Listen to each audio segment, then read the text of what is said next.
അല്ല, അതിനല്ലേ മറുപടി പറയുന്നത് നമ്മൾ. 60 മുതലുള്ള പരസ്യ ബാന്ധവം. ഇപ്പൊ ആരോപണം ഉന്നയിക്കുന്നത് എന്താ? രഹസ്യ ബാന്ധവത്തെ കുറിച്ചല്ലേ ആരോപണം? പരസ്യ ബാന്ധവങ്ങൾ ആരോപണമല്ലല്ലോ, അത് യാഥാർത്ഥ്യമല്ലേ. അപ്പൊ EMSനെ തോൽപ്പിക്കാൻ കൈകോർത്തവർ, ഒന്നാം കേരള ഡീൽ അതാണ്. അവിടെ മുതൽ ഇങ്ങോട്ടുള്ള കാര്യങ്ങളെല്ലാം ജനങ്ങൾ ചർച്ച ചെയ്യട്ടെ. ആരാണ് ഈ കള്ള കച്ചവടത്തിന് നേതൃത്വം കൊടുത്തവർ എന്ന് ജനങ്ങൾ മനസ്സിലാക്കട്ടെ.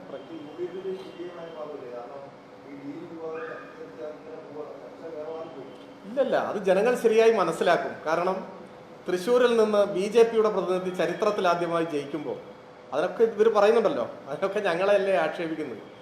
86,000 വോട്ട് സ്വന്തം പാളയത്തിൽ നിന്ന് ചോർന്നു. 86,000 അല്ല, ലക്ഷത്തിലധികമാണ്. കാരണം മുൻവർഷത്തെ തെരഞ്ഞെടുപ്പിൽ നിന്ന് 5 വർഷം കഴിയുമ്പോൾ സ്വാഭാവികമായി ഒരു വോട്ട് വർധന വരുമല്ലോ, പുതിയ വോട്ടർമാരൊക്കെ വരും. അപ്പോൾ 1,00,000 വോട്ട് അങ്ങനെ തന്നെ കച്ചവടം നടത്തി കൈ കൊടുത്തിട്ട് ഞങ്ങളെയല്ലേ ആക്ഷേപിക്കുന്നത്. ഞങ്ങൾക്കോ 16,000 വോട്ട് വർദ്ധിക്കുകയാണ്.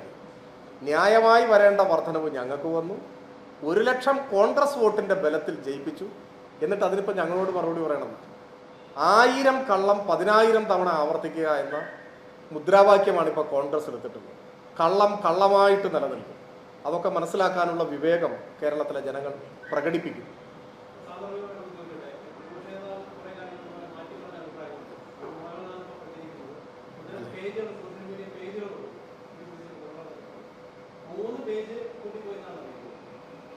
ഞാൻ അതിനെക്കുറിച്ചൊരു കമൻറ്റ് ചെയ്യുന്നില്ല. ഈ പേജുകളെ കുറിച്ച് എനിക്കറിയില്ല. ഞാൻ നവമാധ്യമങ്ങളിൽ കുറച്ച് മാത്രം ഇടപെടുന്ന ഒരാളാണ്. പക്ഷേ എൻ്റെ ശ്രദ്ധയിലൊക്കെ വന്നിട്ടുള്ള കാര്യം തന്നെയാണ്.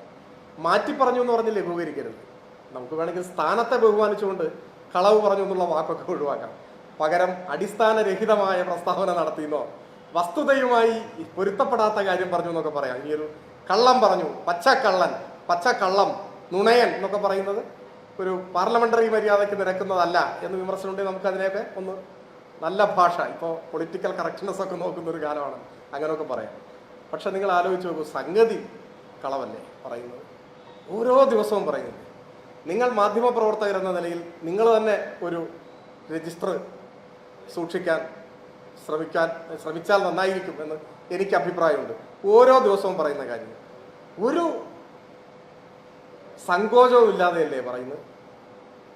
ഓർത്തു വെക്കാൻ പറ്റുമോ എത്ര എണ്ണാണ് പറയുന്നത്? ഇപ്പൊ കഴിഞ്ഞ ദിവസം തന്നെ പറഞ്ഞില്ലേ, മുൻ KPCC പ്രസിഡന്റ് ഒരു ഫേസ്ബുക്ക് പോസ്റ്റ് ഇട്ടപ്പോൾ അദ്ദേഹത്തെ ഞാൻ വിളിച്ചു, സംസാരിച്ചു. അങ്ങനെ ഒരു ഫേസ്ബുക്ക് പോസ്റ്റേ അദ്ദേഹം ഇട്ടിട്ടില്ല, പറഞ്ഞില്ലേ. 24 മണിക്കൂർ തികയുന്നതിന് മുമ്പ് അദ്ദേഹം പറഞ്ഞില്ലേ, എന്നെ വിളിച്ചിട്ടുമില്ല, സംസാരിച്ചിട്ടുമില്ല, ഞാൻ തന്നെ ഇട്ട ഫേസ്ബുക്ക് പോസ്റ്റാണ്, പറഞ്ഞില്ലേ. അങ്ങനെ എത്ര എത്ര എത്ര ഞാനൊന്നും ആവർത്തിച്ചൂടെ പറയാൻ ശ്രമിക്കുന്നില്ല. പക്ഷേ രാഷ്ട്രീയത്തിലേക്കൊക്കെ പുതുതായി കടന്നു വരുന്ന തലമുറ ഒരു സ്റ്റേറ്റ്സ്മാൻഷിപ്പ് എന്ന് പറഞ്ഞാൽ, ഒരു രാഷ്ട്രതന്ത്രജ്ഞത, രാഷ്ട്രീയ നേതൃത്വം എന്നൊക്കെ പറഞ്ഞാൽ ഇതാണ് രീതി എന്ന് പഠിച്ചാൽ എന്തായിരിക്കും സ്ഥിതി?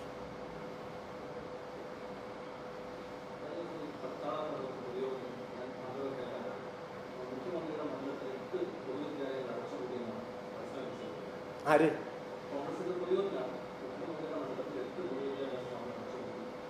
അത് മറ്റേ എനിക്ക് തോന്നുന്നു മൊത്തത്തിൽ ഇപ്പോൾ കോൺഗ്രസിൻ്റെ ഒരു പ്രചരണത്തിൻ്റെ സ്വഭാവമായിരിക്കും നിങ്ങളുടെ ചോദ്യത്തിന് ആധാരമായിട്ടുണ്ടാവുക.